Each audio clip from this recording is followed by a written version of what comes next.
Hey, everybody, ladies, gentlemen, androids, reptilians, anyone who happens to be listening. Once again, we are here for another episode of the Cult of Copy show, live from the Nerd Cave here in Roswell, Georgia.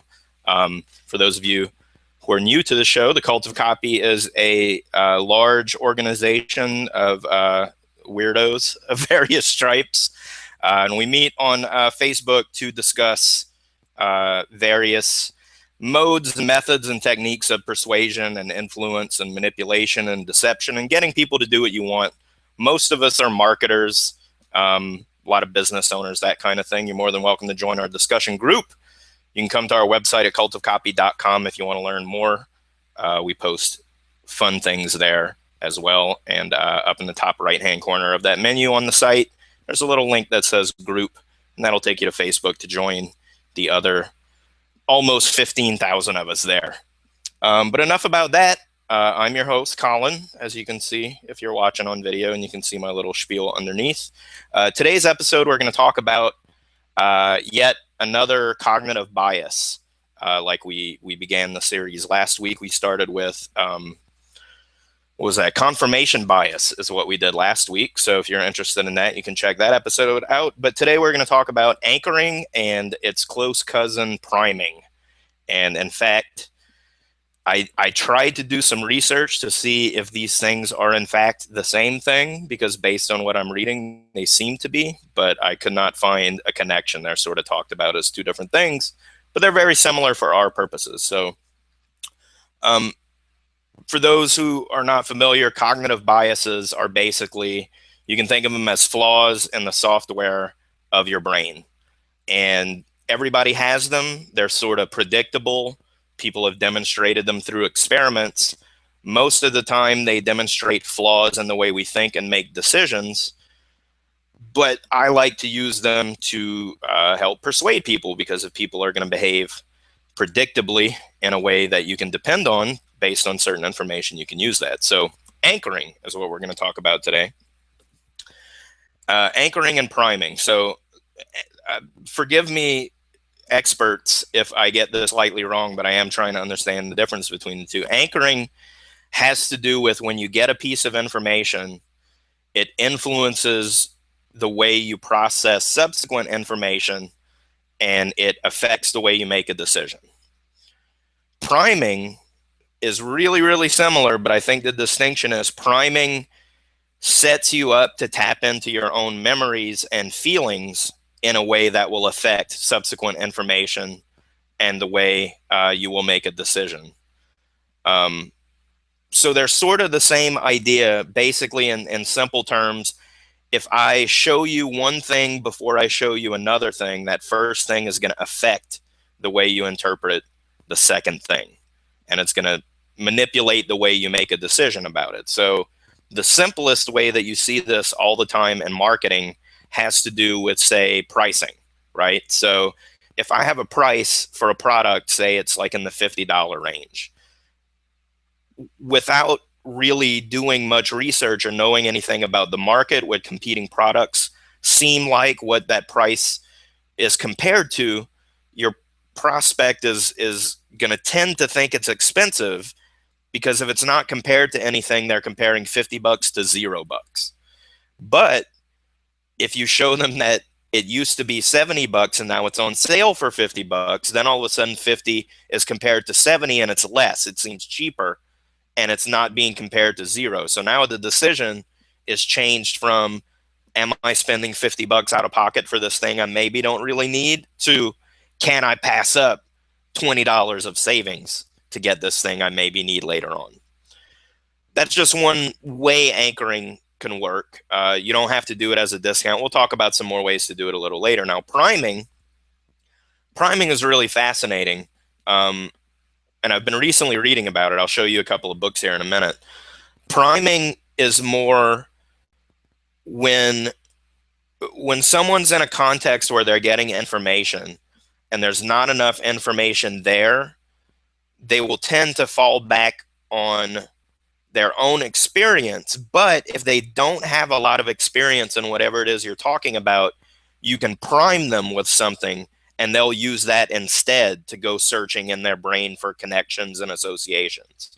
So experiments in priming have done all kinds of crazy things that boggle the mind. Like for example, in a grocery store, a long time ago, people noticed that if you pump the scent of baking bread into the grocery store, like it is, especially one that doesn't have a bakery or doesn't have the bakery running currently, if they still pump the smell in, people tend to buy more food than they do otherwise because the smell affects their desire to want to buy food. And, like it's an old saying, if you go to the grocery store hungry, you'll buy more. Well, the smell of the bread makes you hungry and it makes you buy more food. That's just an example. They've done experiments basically with every sense. And one of the most fascinating ones was they gave people like a word puzzle where they gave you a word and it had letters missing and you had to figure out what the word was. And before they let them do the puzzle, they showed them different images.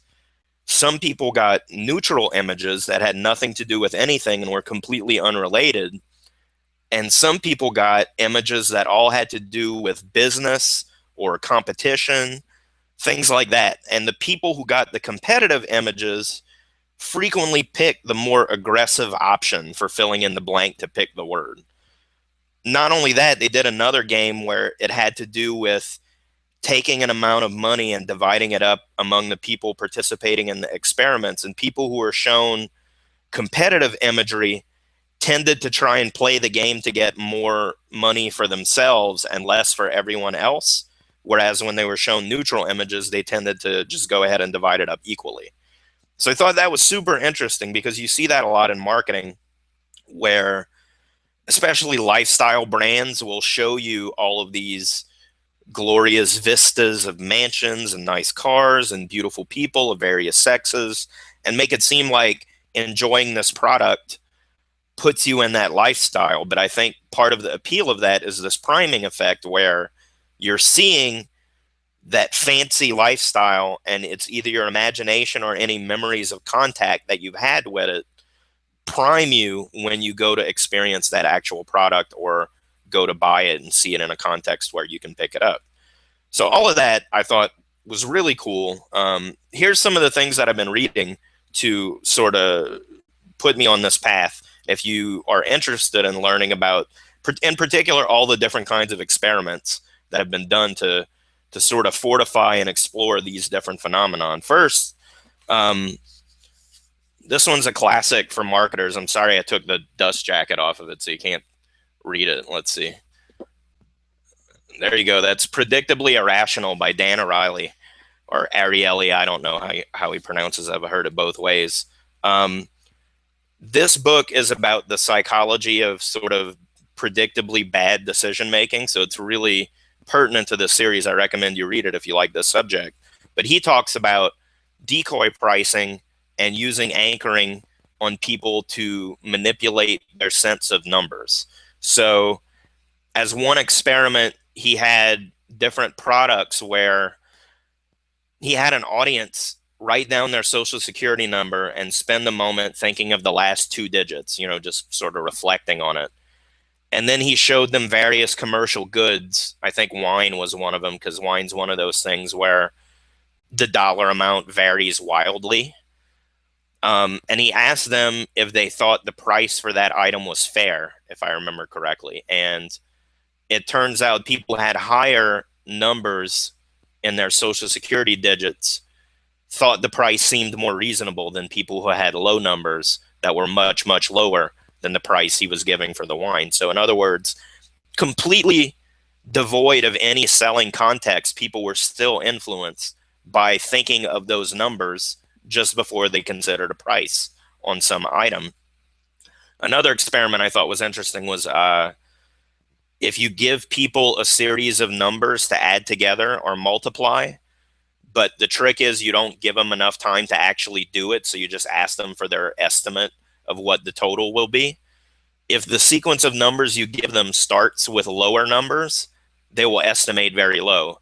If the sequence starts with very high numbers, they'll estimate very high because they're bad at taking into consideration the whole series, because the very earliest ones are the ones that have the most influence. Um, so obviously, if you're thinking of different ways you can use that to persuade people, the trick is what comes first? What are we going to put in front of the other information we want them to consider in order for them to put it in the proper context? So we'll talk about that before the end of the show, practical ways you can use this. More about the books. This is another one I've been reading. This one's actually the same book. I think we talked about it last week that gave me the idea for doing this series.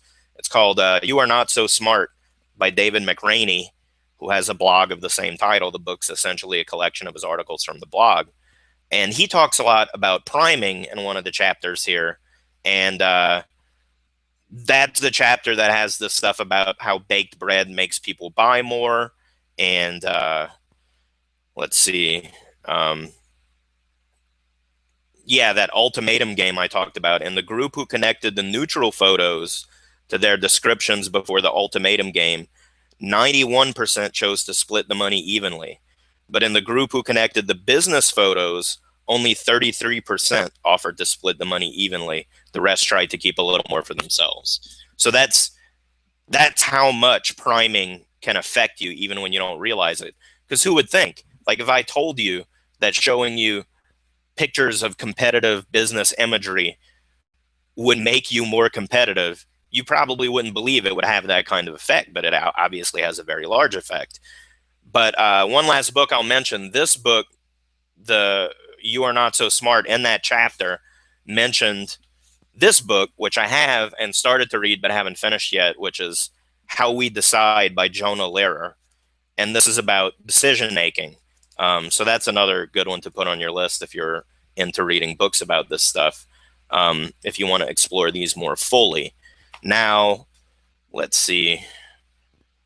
Yeah, sweet. We're about halfway through. So let's see. We talked about, this is my little cheat notes, by the way. What do you think of that, Zane? It's pretty high tech, right? Anchoring, we talked about. Yeah, we talked about priming. We talked about when it works. Again, I want to mention the context. The reason this anchoring and priming stuff works, like people don't think it works, but what happens is, like we said, if you're setting people up in a scenario where they don't have experience enough to tap to help them contextualize what you're talking about. For example, if you are pitching them a product they don't know much about, or a product and a niche that they don't know much about, they don't have sufficient experience or knowledge to draw on. So what happens is whatever it is you've primed them on is where they're going to get those associations. Priming and anchoring work best when the brain's got nothing else to go on, so it takes the closest, easy, available thing to use. So before we end up the show here, I want to talk about some practical uses for this stuff, right? Like where can you actually apply this in marketing copy and sales copy? So we actually have some questions that might tie into the practical application. Before I dive into that, let's grab some. First one we've got is from John. He says, so if you're writing a review of like 5 different products and 4 of them cost like $70 to $120 and you're selling yours for like $40 or something, is that what we're reaching for as far as anchoring? Yes. In fact, I'll talk about that in a bit, the way that I recommend doing price anchoring inside of a sales letter. But there's a variety of ways you can do it to answer your question, John. If you want to position your product not as the cheapest, you would find alternatives that cost more, and yours would kind of be sandwiched in the middle. And then when you talk about the options that cost less than yours, you would talk about how they're lower quality. So you'd create 2 angles of comparison before you mention your product. So you would talk about the more expensive versions, then you would talk about the cheaper versions that are less quality, then you present yours. So that the 2 factors that they're able to compare and contextualize your offer is, well, it's cheaper than the most expensive ones, but it's better than the very cheapest ones, would be how you would handle that anchoring wise if you were trying to position your product that way. If yours is flat out the cheapest, then yes, you would show all other competing options as being more expensive. hopefully that Yeah. answers your Well, question. yeah. Well, he actually asked, do you make your product first or last to use anchoring, like a top 10 review? Yeah, you always want to put yours last after you put the right considerations associated with the other product. So as an alternative, like I just said, you could do the expensive, better ones first, then the cheaper, less good ones second, and then yours last. Or if you wanted to, a trick a realtor friend of mine told me is that you show the customer the house you want them to buy in the middle. First, you Mm, show them one that's way out of their price range, that's more than what they asked for. Then you show them one that's in their price range, and then you show them one that's like gonna save them a little money, but is a real nightmare. mm. So that all of a sudden, the one in the middle is maybe a little more than they wanted to pay. It's pushing their budget, but they're seeing like this is where the value is. Because if I spend less, it's way worse. And as nice as that one is, we can't afford that. So the one in the middle is just right. Um, Awesome. Regardless, whether you put it in the middle or you put it at the end, the trick is your your more expensive ones, the ones that you want yours to seem as a better alternative, should come first because that's what you're offsetting against. Um, but we'll talk about that a little more in detail in a second. Okay. Hopefully that answers John's question. We got any more? Yep. He said, John just says, "Wow, cool, thanks. Most expensive ones first, then cheap, crappy products, then yours." Okay. So Yeah, thank you for the question, John. And of course, folks, those of you who are watching, go ahead and ask your questions, or even after it's recorded, we still pay yeah, attention and respond. So thank you, and exactly. go ahead. That's the joy of doing a live show is that you Hell get to yeah. jump on and interact. All right, so a couple of ways that I use this in sales copy, especially when I used to do this for clients. Um, when you're doing the introduction before you get to actually telling people about your product at all, the formula that I use puts storytelling before that. So you tell the story about how you, the creator of the product, suffered from the same problem that the prospect suffers from, and through some happenstance, you overcame it, and then you helped other people with what you learned how to do, and now you've made a product out of it that anyone can use. By setting that story up before you tell them about a product, you should be able to see how, because of anchoring and priming, you've set it up so that the description of the existence of this product isn't in isolation anymore. Now it comes from a position of authority, a position of experience, a position of compassion and understanding. All of these feelings have been awakened in their mind by reading that story, so that when you tell them about a product, it's no longer just them and the product and the money that it costs to get it. There's a lot more brought to the forefront of their mind, weighing on their decision, even though consciously they may not think their emotions are all that ignited. But because of the way you tell the story first before you introduce the product, that's what sets them up to contextualize the product. If you did it the other way around, it would feel weird, where you just, let me tell you about this amazing product and what it's going to do for you, and then you go through your whole spiel, and then you're like, now let me tell you about me and why I created this product. You can maybe get away with that, but I think it's a lot more powerful to open with the story, because it creates the context for the product. And it makes their decision to buy it about more than just the features and benefits of the product itself. We talked a little bit about pricing before. The way that I use anchoring and priming when it comes to putting the pricing for a product into sales copy, the trick is you want to um, come up with your list of all the different ways to solve that problem that cost more, not just in money, but in time and effort also. So hiring someone to solve the problem for you probably costs a lot more. Um, Paying for different competing solutions might cost more. Learning to do the solution yourself by hand has not just a monetary cost, but a time and effort cost as well. But you can really go outside the box and think, okay, well, what's the cost of leaving this problem alone if it gets worse, how much more is that going to cost? So basically, you're making it so every other alternative other than buying your product is associated now with a higher cost than what your product has. So it makes your product seem like so much more of a better, more immediate deal that they should take hold of. It makes them excited about the opportunity to get it way more than it would if you just started describing the product cold without contextualizing where your offer fits in the grand vista of all possible solutions. So that's how I do pricing in my sales letters when I used to do them for clients, and the way that I teach it.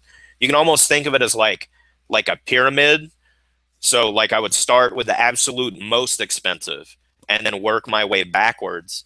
And then when you get to the bottom, the one before you reveal what your actual price is, you want it to be almost like a little leap. So it gets smaller at first, and then smaller again, and then smaller, and it's sort of setting them up to make an expectation to where, okay, well, the next one's going to be smaller by that same amount, and then it's like double. You know what I mean? So like, to give you an example, you go from 1,000 for the most expensive, and then the next most expensive is 500, and then it's 250, and then it's down to 100, and then you set it up so that they would think, well, this one's only going to cost 50, and you would say, well, normally this costs 50, but today only it costs 25. So you're it seems like such an incredible deal because it's being compared against things that cost as much as $1,000 in their mind now, which is technically true. But if you don't build it up that way in their mind, 25 bucks, like we said, is compared to zero. Like 25 bucks is 25 bucks. That's like a pizza and a pitcher of beer to most people. Maybe I'm a little biased there. I guess someone else might like to buy other things with it, but it's always easier to make it seem like what they're spending with you equals a huge amount of savings, as opposed to, I'm going to spend this amount starting from zero. So now I'm out 25 bucks and I'm expecting to get value back. Whereas when you do the price anchoring the way that I'm describing, they feel like they're already getting that difference worth of value just by buying it. They're getting all of that value for only $25. So like they already feel like they're getting more than what the $25 can normally buy. So that's a great thing if you can set it up before you like this. This is before they even get the product and apply it as a solution for whatever it does. So like the enjoyment of a satisfying product is going to be on top of that. They already feel like they're getting a good deal. So that's how you do price anchoring. The next thing, and the last one that we'll talk about here, because I'm trying to do shorter shows instead of blabbing for an hour, emotional cues are something that you can prime in people. So in copy, if you want to agitate your audience's pain about the problem, you can tell them that little story about your own experience with the problem, and what the effect that it has is it draws out the emotions in them, and then you ask them to think about how it's like in their own experience. And now they've already got those emotions pulled up. What the trick about memory is, your brain has a lot of trouble telling the difference between an actual emotion you're experiencing right now and the memory of an emotion, or even an imagined emotion. That's why you could be watching a movie and the movie's fake, but you'll still cry if it puts you in that position, because your brain can't tell the difference between fake emotions and real emotions. Like, you cry as if it's real, and it's not. Like, your logical brain is not even consulted on the matter. The tears are coming down whether you choose to or not. So that's one way you can prompt those negative emotions. And another way, if you want to, for example, when you're describing the benefits of your product, I usually recommend punctuating that with testimonials from people who have already used the product and feel super positive about it, and then also have positive things to say about you as the creator, supplier, vendor of this product. So you have people just like your prospect that they can see saying how great it is, to get this product and to buy it from you, then you're showing them the product and its benefits. So that contextualization, they have memories of being happy having bought something. They have memories of being delighted from a sales experience and being really happy with a product that they got. So by setting them up to sort of be living inside of that memory, even only briefly, before you show them your product, now all of a sudden, when their brain's trying to contextualize things, what's it going to connect to when they're reading these features and benefits of this particular product? Well, it's going to be associated with the context that they just remembered about how wonderful this product is for the people who bought it, and they've already started imagining themselves in that scenario. Just like when a movie makes you cry, these stories can help people pull those feelings out, whether they think they're happening or not, whether it's voluntary or not. It's not voluntary. It just pulls it out of them, and then as long as they're going to keep reading the ad, those feelings are going to have an influence on the way they consume the remainder of your message. Okay, we actually have another question from John about priming. Sweet. Yeah, and it's basically like if you create a crowdsourced post where a respected authority says you can use like meetup.com to meet friends that that love nature connection, is that an example of priming, similar to like how digital marketer launches their Facebook training group and use you to prime their power of creating a Facebook group, right? Yeah. So the endorsements are one way you can create a priming scenario. Because what happens is the prospect has a feeling towards that figure who is, some sort of authority to them based on that subject, right? So if you have a celebrity that your target audience looks up to, what's going to happen is that admiration is going to bleed over into the person making the offer for this product. It's going to spill over. That feeling won't be able to just be contained and only associated with that endorser. The idea is that it's sort of, you can think of it as like smears across the rest of the copy that comes after. And the same thing happens with testimonials. It happens with demonstrations of the authority of the person who created the product. So, for example, if I want to show you that I am an expert at what I do, and I want to do it in a subtle way without having to beat it over your head, but I want it to influence you. At the beginning of my letter, when I'm saying, "Hi, it's Colin Terrio, leader of the Cult of Copy group," am I going to show you a picture of me right now in my office in my Curious George t-shirt? Or am I going to show you a picture someone took from the audience of me speaking on stage in front of hundreds of people? I'm going to show you the authority picture first, because I want you to believe that I'm an authority, I'm an expert in this. But by the same token, when we get to the end of the letter and I'm telling you goodbye, thanks for reading, I'm going to show you a friendly, comfortable picture, because now we're friends, right? I want you to associate that now that you've read this letter, we've gotten to know each other a little bit, and now we're friends. So I guess the short answer to your question is yes, endorsements are definitely a way that you can prime people.